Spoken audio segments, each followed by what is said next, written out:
Hey guys, welcome back to finally another video from commentary from a national champion. I'm so sorry that it's been so long. I was iron deficient, so I was getting like super tired and sleeping sort of 10 hours a day, and then being the stereotypical male jiu-jitsu instructor, I didn't go to a doctor for ages. But we're back now, so we got my tablets and I'm feeling better. So hopefully a few more regular videos for all you wonderful people. Today we have a gi match between Adam Wadzinski and Roberto Jimenez. I'm a big fan of Adam here. I love his butterfly sweeps, and he's actually largely informed pretty much my entire sweep game. And I really like his story that he's been trying for 8 or 9 years to win a world title, and he finally did it last year, or maybe this year. I don't remember. It was last year, actually. And so we're straight into the match. It's a gi match. I'm a big fan of both of these athletes, to be honest with you, but more so Adam, as I say.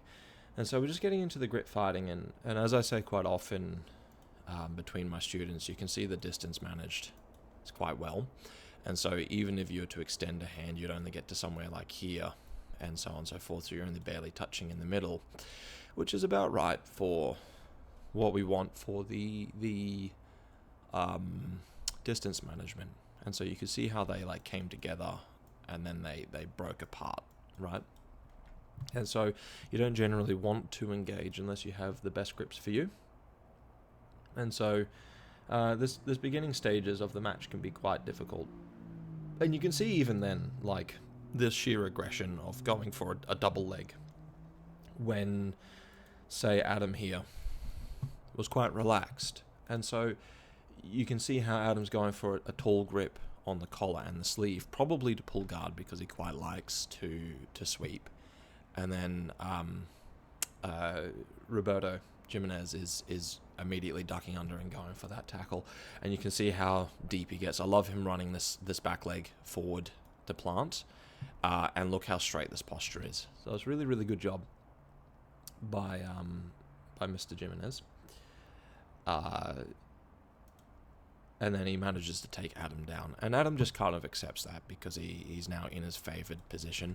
And so sometimes, and I say this to my students as well, sometimes what you want to be doing is you want to be damage mitigating.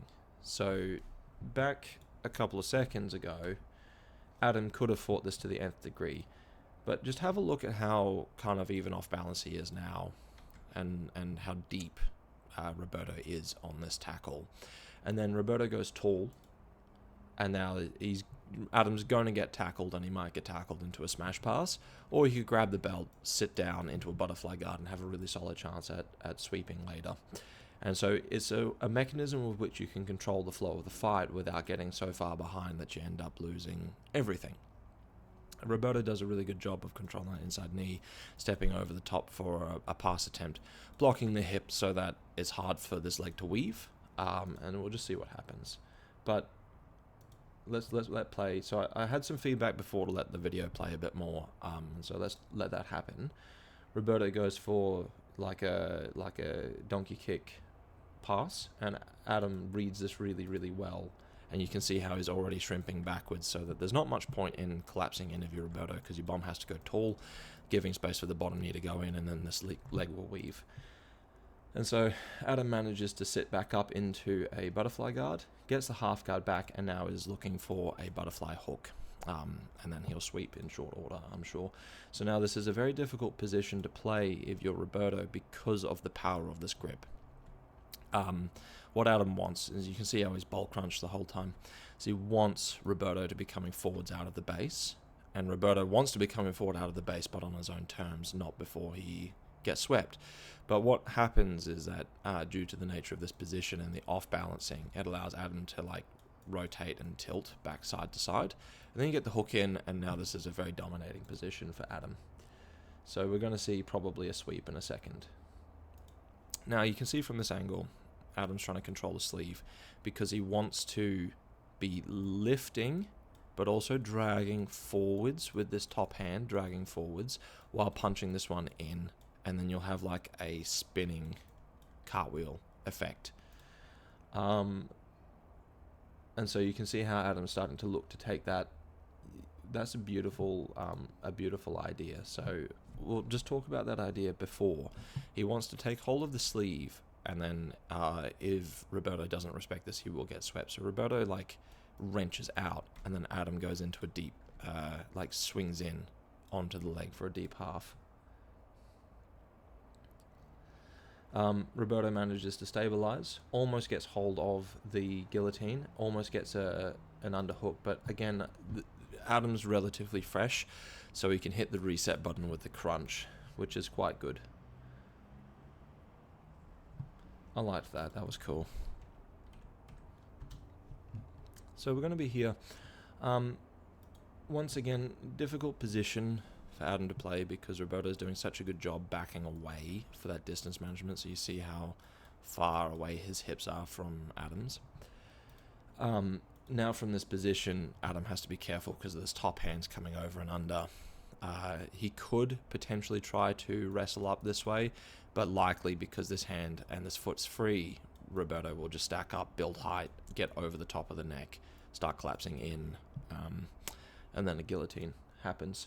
So instead, Adam backs out, Roberto goes for the underhook, Adam goes in for the frame. Adam gets the best of Roberto in this position, so Roberto backs up. The foot comes in, we're starting to hunt for the sleeve grip. And then you can see that Roberto seems to really enjoy the backstep type passes. He goes for it, but Adam's sticky hook is too good. Now we're hunting in for the grip. The ball crunch comes in. We stabilize. And then I don't know how this was allowed, but that was a neat little a neat little cartwheel all the way over the top. Presumably, Roberto jammed Adam's head down. And so now the idea there for Adam is to try and get the back on the mats to turn in. And you can see how Roberto did not allow that at all. So we're here, he jumps over the top. From this position, the securing of the back is paramount, so he should be like either going underneath the bottom shoulder because Adam's starting to escape. Roberto, even though it looks like it, is not actually on the back here. And Adam wants to go away to get the back flat and start traveling away, so Roberto's forced to come up on top, as you can see. And you can see how this backside hand starts coming in, but that's not stopping the shoulder from being freed. And so so Roberto does the only thing he can and wrenches Adam over the top, but unfortunately, look at the chest disconnection from the back. And so we get into this position here where, once again, damage mitigation, Roberto decides to come up on top, and Adam retakes the guard. And so there should be an advantage, not any points, because it wasn't secured. So Roberto's smelling blood. He's now into a smash pass. The hips are rotated in. The knee's starting to cut through. He's controlling the bottom corner. The head's going underneath the head, just the same as we see in no-gi jiu-jitsu. And then I would have personally liked to see Roberto pass straight to mount instead of backstepping around to the side control. Just because, if you stay in this position and you stay patient, because there's only been 1 minute 15 seconds, you will get mount from that spot. That's a completely winning spot, and if you step off the back like Roberto did, generally you end up either having, you can win, but you have to work for your meal, but sometimes you end up losing because of this exact situation. Now, I understand that people like back control as a rule, but you can also get to back from mount, and mount is better than side. So in terms of just logic, you should always generally pass to mount if you can help it. And so once again, Roberto manages to get almost onto the back, and we can see this is a very, very tight grip around the frame. If I was to be a betting man, I would say Roberto would win this match from here, and he should actually be winning this match from here. But Adam's not having it, and Adam's doing everything he can to keep that sticky hook in, and you can see how much he's crunching his hips in and his shoulders in. And this makes it next to impossible to hold him down, because this hand now becomes misplaced and it should be an underhook. And now we're forced into a smash pass. And this is where, if you're Roberto, you settle and you be patient. You be absolutely patient with it. with the mount attempt, even from here, pulling the knee to the inside and just taking a quarter guard so you can work on the underhooks. And then you'll be able to get, like so. And then you'll be able to get to mount from here relatively easily. Again, depending on how much strength and your body positioning for the hook, like so. Now, from what I can see and what I've seen of rolling with Adam, is that beautiful crab sweep, is that he's a master of off-balancing you. And so settling into that type of position is really, really tough. And I really enjoyed what we saw here with a really beautiful little crab sweep. So for those of us that don't know how that happens, you can see how tightly this leg is hooked in. And then you can see how Adam shrimps out just a little bit, and then he'll shrimp back in, and pinching his knee into the top thigh will drag Roberto over the top. And so this is a beautiful little sweep, and then you can see how Adam's now really doing everything he can just to lower the chest down, which is everything Roberto wasn't doing, even though it looked like he was.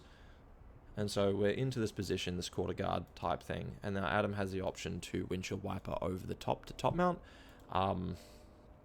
or he can go straight to side. It just depends. Yeah, he chooses to go to mount, which is, as I said before, exactly what you should be doing, because this is now, you're going to spend the same amount of effort passing the guard. You may as well spend the effort passing the guard to a better position, rather than side, because in my experience, such as it is, getting from side control to mount on someone that's really good is the same amount of effort as getting to mount from a guard. So you're going to double up on your effort when you may as well not do that.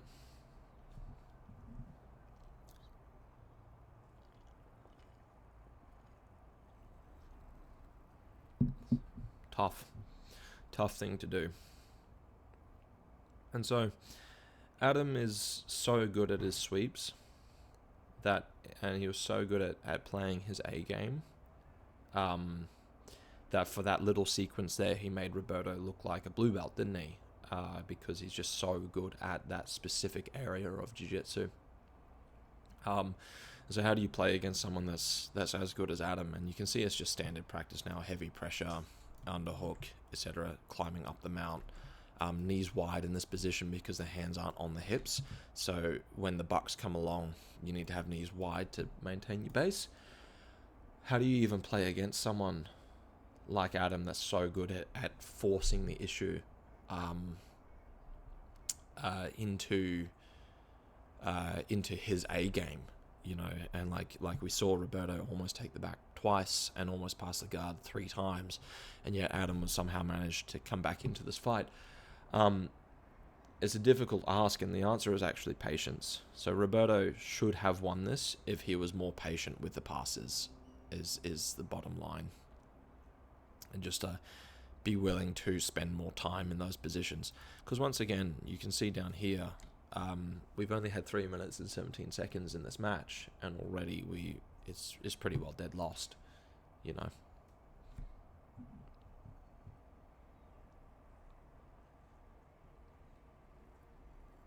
And so this is just standard practice. I don't ever recommend doing this. I don't particularly enjoy grapevines. The reason being is that there's a huge gap in between the legs, and you're moving your feet away from the control point, which is the hips. So if you got someone that will just quad extend the leg out, the foot gets jammed down, and then they can get over the top and into the middle, and then have a really good chance of getting underneath the leg. Whereas if you just cross your feet, so this foot crosses this foot the same way that you would in a closed guard under the bum, you can get the same amount of leverage, or very similar to the same amount of leverage, but much safer. So I don't recommend doing a grapevine unless you're Adam Wadzicki and you're one of the best on the planet. Until you know what you're doing, you don't break rules type of idea.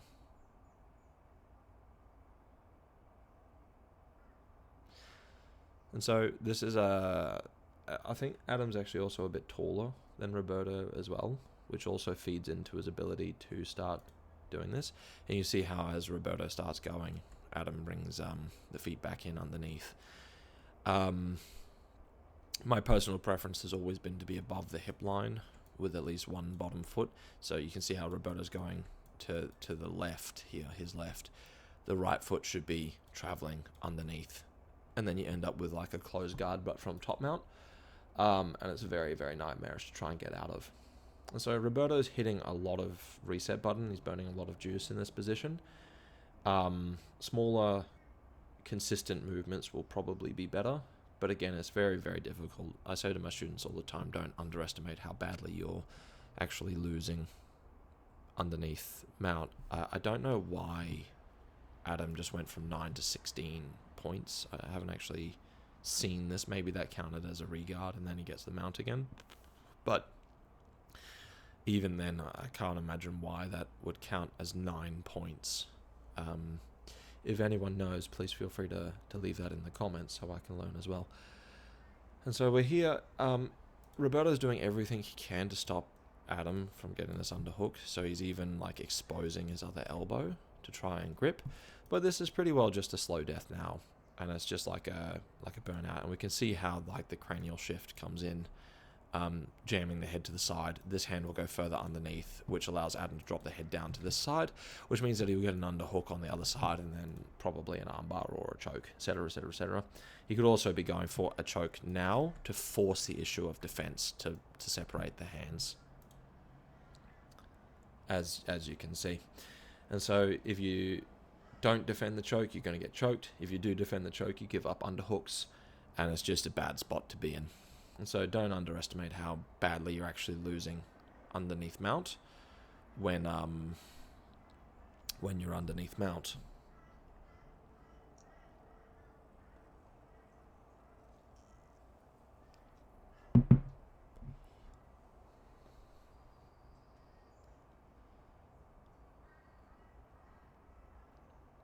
Good sportsmanship from Roberto, not trying to take any lack of underhooks. Just too often you see athletes that try and like cheat a little bit by having their elbows in.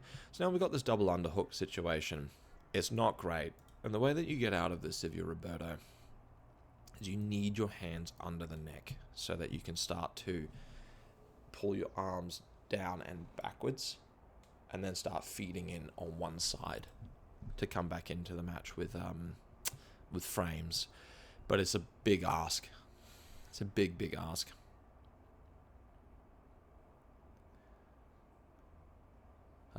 And, you know, like the rest of this match is kind of just formality. Realistically, in this position, you're hoping the other person makes a mistake rather than you do something well. And that's how you get out of it. It's a very, very difficult spot to be, but you don't really want to be lap pulling down your body, rather forcing the head up to expose some space in the middle so you can weave your hands to get an underhook. And then you're wanting to be bowl crunching, even if it feels ineffective. So this type of idea that we're seeing now. And you just need to commit to it, because otherwise your hands are going to get jammed up somewhere here above your head, or you're going to get wrist locked with a cheek. So a literal cheeky wrist lock. And this is not going well. And you can see, yeah, so he has to let go. That's so unpleasant. To me, I would be tapping already, because my shoulders don't really go that way. And so I need to do some physio on them, but like that's such a tight angle. And you can see how, yeah, that almost worked. It almost worked. He got in front of the face and he got on his side, Roberto that is, and then he gave up and went back over the shoulders. And so the advice I always give to my students is, just because it's hard doesn't mean it's wrong. And it's the right thing to do, even though it's incredibly difficult. If you don't do it, you lose. So if you're not going to do it, why are you here? You're here to do jiu-jitsu, you may as well do jiu-jitsu rather than just wait for the end to come along. Now, of course, these guys are both better than I am. So like they have to make their own decisions, but realistically, you see Gordon Ryan, for example, training and Bush Escher training in these positions, and they always get underneath the chin. Because that's the way out. You can't just be lat pulling down, because Adam has the strength of the legs to push his body up. So it's a leg, like a squat versus a lat pull. And it's just not going to work for you if you're on bottom.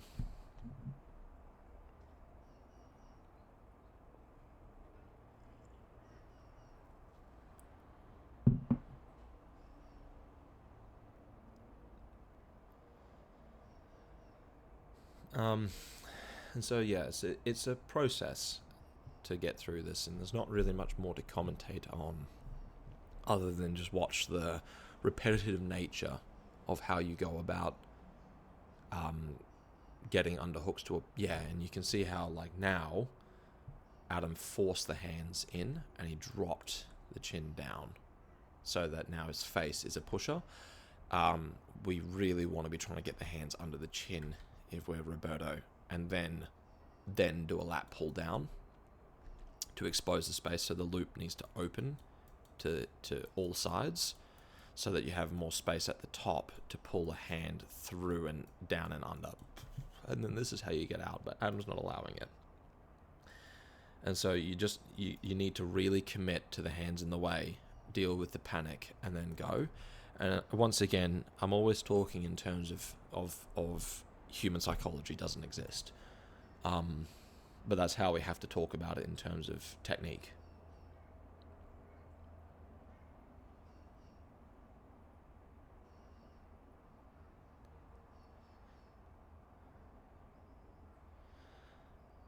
Very nice clearing. So Adam ends up risking a trap and roll in order to get this double unders cleared.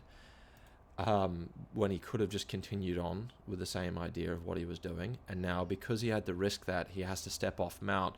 Once again, with that damage mitigation idea, because you can see how in not fighting for the mount, he ends up with double unders and a knee slice or a remount attempt anyway. And so it ends up not really mattering, because he can just drive forwards again, head to the floor like we see, stacking his bum up and going back to mount. And so he might end up, beautiful, beautiful, beautiful reset button. And it looks like it was a mistake with the points. So, of course, you have big bridges and bucks and fits and so on and so forth. And you can see how beautifully this is done. Look at the head moving out the way, the hips going up and over. Really trying to wrench, pull the hand in, etc., etc., etc. So if you're Adam, you have to kind of commit forwards. You can't be sitting your hips down and off. You have to go forwards and try and level your hips square over the top of Roberto's. So there's even further to go for when he does inevitably do a big bridge. So this would be the mistake. You can see how Adam's starting to sit down and off. And he might even be trying to bait this big motion, trying to get onto the back, but again, he's so far off the top that even though he has the hand, and the hook is not going in, so Roberto goes backwards, and then Adam falls off the top, and then Adam tries to sit in front, immediately once again sets himself up with the belt and the arm, so that if the outside foot comes in into a butterfly hook, he'll end up sweeping straight away again. And so this actually still is a fight of it. So if Roberto manages to pass and then get to back or to mount, and like we see an attempt in, if that had worked out, we would have seen a equalized match. Now I really like that.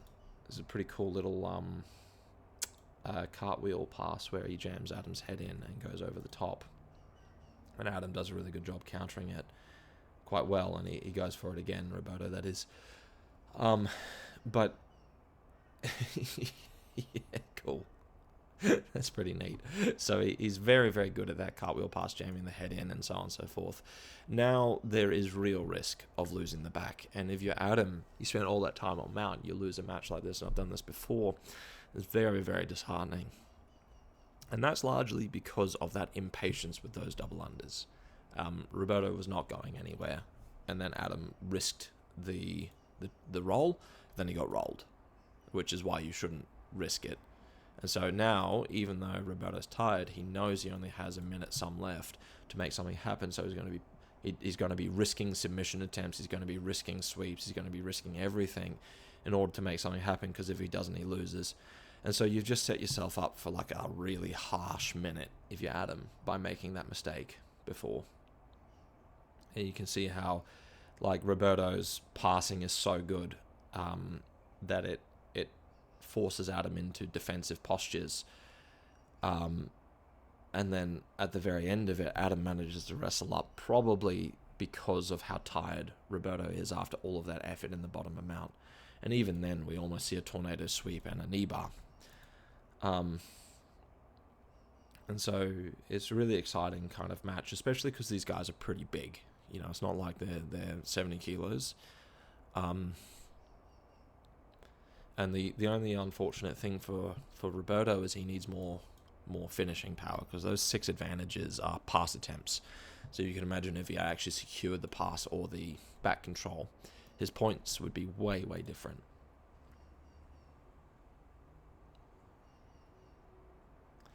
And so Adam's looking to threaten the pass again. He's now being patient, and then he knows that the onus is on Roberto, in the sense of, once again, he probably steps over to mount. Yeah, he does. He'll take mount, and then very, very hard spot to be in, because that ends up going up to 16 points. Why 16? Maybe they've started scoring it differently. But I just really want to cover this pass again here. This head positioning is killing this hand. This hand is now useless. So even though Roberto has this position, he has to push on the hip if he doesn't want Adam to pass, which allows Adam to grab onto the bottom arm to pull it up, and then he uses the outside leg to push his body sideways, flaring into mount. And then it's a very, very tough spot to stop, especially because you end up having an underhook. So you've given up an underhook in head positioning. You pretty well insta-lose if you're Roberto, which is a good case study into how dominating that body positioning is and how important it actually is. Because you look at how beautiful Roberto's techniques were for the pass, but Adam's body positioning is what kind of shut them all down.